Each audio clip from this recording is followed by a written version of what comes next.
It is very easy to be hard but it is not so simple to be simple. ये बहुत आसान है कठोर बनना, पर आसान बनना आसान नहीं होता। तो जो जितने बड़े होते हैं उतने नम्र होते हैं। माँ सबरी सब भक्ति में परिपूर्ण थी, पर माँ सबरी अत्यंत नम्रता दिखाती भी कहती है, अधम ते अधम अधम अति नारी तीन माह में मति मंद अघारी। तो वृक्ष में जब फल लग जाता है तो वो झुक ही जाता है। विद्या ददाती विनयम। सबसे बड़े हैं संत, दूसरा नाम है तीजे 10 अवतार तिन्हें प्रणाम है। ब्रह्मा विष्णु महेश सकल संसार है। अरे हाँ पलटू, सबसे ऊपर संत मुकुट सरदार है। संतों को सबसे ऊपर रखा गया है, लेकिन इतने बड़े होकर के भी बड़े नम्र होते हैं। ये महापुरुषों का उपदेश है। महाराज युधिष्ठिर का यज्ञ हो रहा था, उस यज्ञ में सेवा बांटा गया कि भाई किसको कौन सी सेवा देना चाहिए, सेवा कार्य। तो भगवान ही मुखिया थे सेवा बांटने वाले। तो भगवान ने सबको सेवा कार्य तो दिए, सबके लिए सब यथा योग्य। उसमें दुर्योधन को दान देने का काम दे दिए। तो एक ने कहा ये तो महा ईर्ष्यालु है, ये तो महाराज पांडव का सब खजाना खाली कर देगा, इसको दान देने का जो ड्यूटी लगाए हैं। तो भगवान कहते हैं कि ऐसे आदमी को दान देने में लगाना चाहिए जो पूरा देने में दीजिए जान दे करके दे, क्योंकि जितना दान देगा उतना बढ़ेगा। और कंजूस आदमी को बैठा दो कि पता लगा सब धरले रह गया, कुछ गया नहीं, तो आएगा कहाँ से। तो इसीलिए जानबूझ करके दुर्योधन को दान देने में रखा। दुर्योधन भी फूल के फूकना के हमको बड़का पोस्ट मिला, लेकिन ये बड़ा पोस्ट नहीं है। इसके बाद सबको सब कुछ दिए, पर भगवान स्वयं अपने लिए तो बोले कि जो भी अतिथि अभ्यागत आएंगे, जो संत महात्मा आएंगे, मैं उसका चरण फखारूंगा और उसका जो भोजन करेंगे वो मैं जुठल को फेंकूंगा, साफ करूंगा।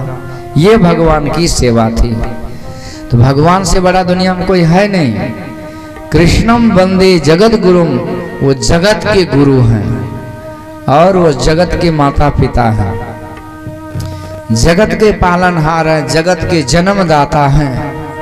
परंतु वो भगवान संत के चरण पखारते हैं और संत का जूठल उठाते हैं। तो जो सबसे बड़े होते हैं वो सबसे नम्र होते हैं। यही भगवान का सबसे बड़ी शिक्षा है।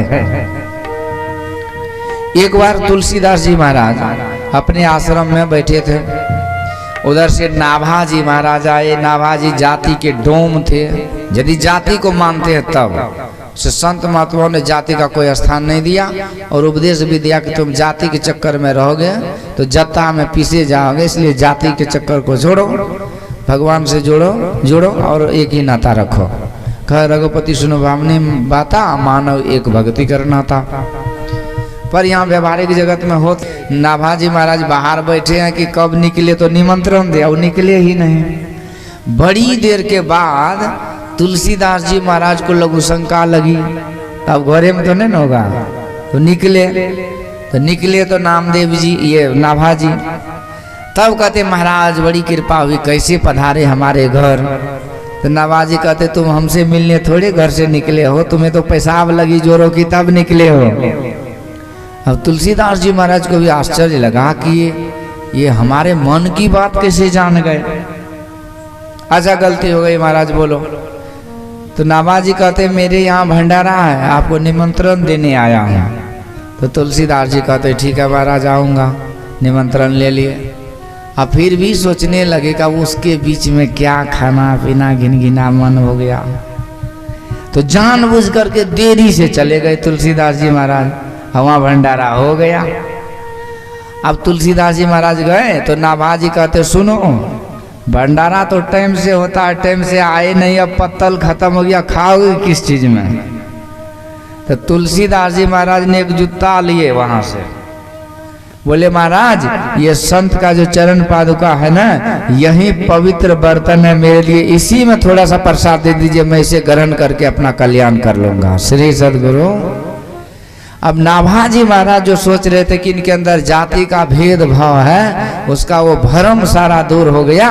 और उन्होंने कहा महाराज मैं भक्तमाल एक किताब लिखने वाला हूँ, उसमें 108 संतों का जीवनी लिखूंगा, जिसमें मैं सारे संतों के ऊपर आपको जो सुमेरु रखूंगा, आपको एक नंबर में रखूंगा। तो ऊंचे जाति के होने के बाद भी तुलसी जी महाराज तुलसीदास जी अत्यंत नम्र थे। तो कहने का अभिप्राय संत तो नम्र होते